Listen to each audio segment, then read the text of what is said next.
Hello, today I want to talk to you about the BORNER mandolin system. It is German made, and I feel like this was worth making a video about, honestly, because I purchased this in 2012 and it has been such a workhorse in our family since then.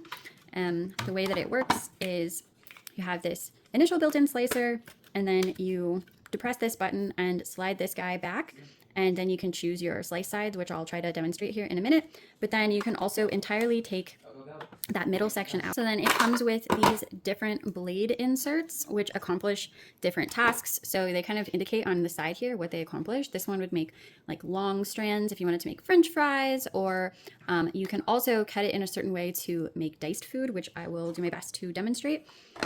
And then this one is the exact same thing, but you will get smaller pieces from it. So that is actually really useful sometimes. Like if you're trying to get tiny bits of onion, which I will do my best to show you, but also onion can be a little unwieldy. So you might laugh at me, but I promise this does save time and it's super worth it. Again, I bought this in 2012 and I've never had to sharpen any of these.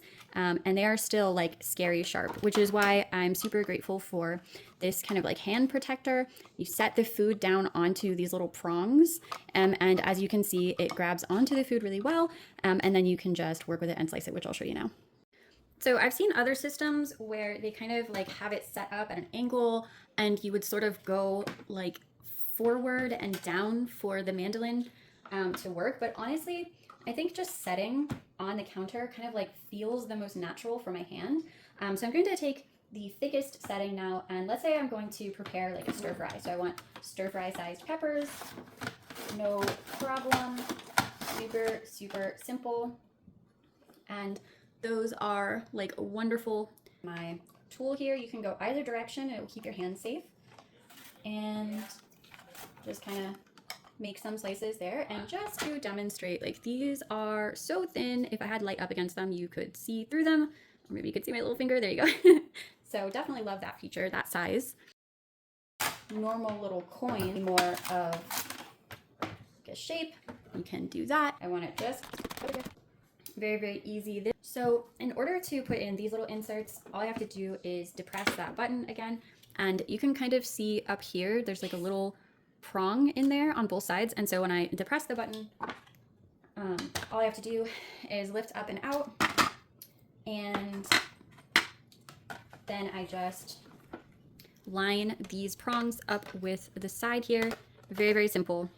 I just set it in carefully, push the little button to engage, and now that little guy is in there again, and I just choose my level. Now, I've never hurt myself on this. I know people say to be really, really careful, and obviously that's excellent advice, but I have never, ever hurt myself using my mandolin. So I think that's just kind of just some of the little details, like these ridges on the side keep my hand away.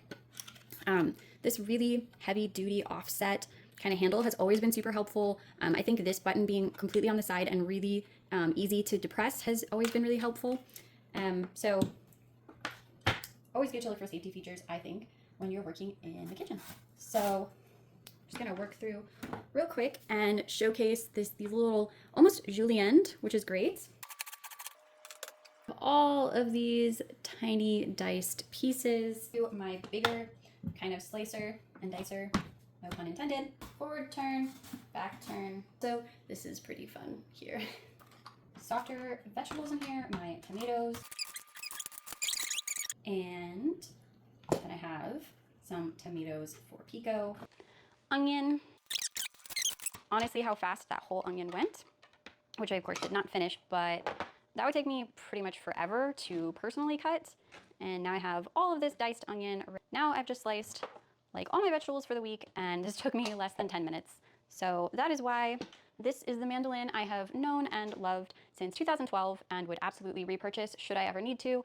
It has traveled the country with me in an RV. It made it into the RV kitchen where you don't really have a lot of power tools and supplies and such. And it's just completely worth it. So I imagine that this will get passed down to some grandkids or something, because this guy is super sturdy and has been a workhorse for literally the last 12 years.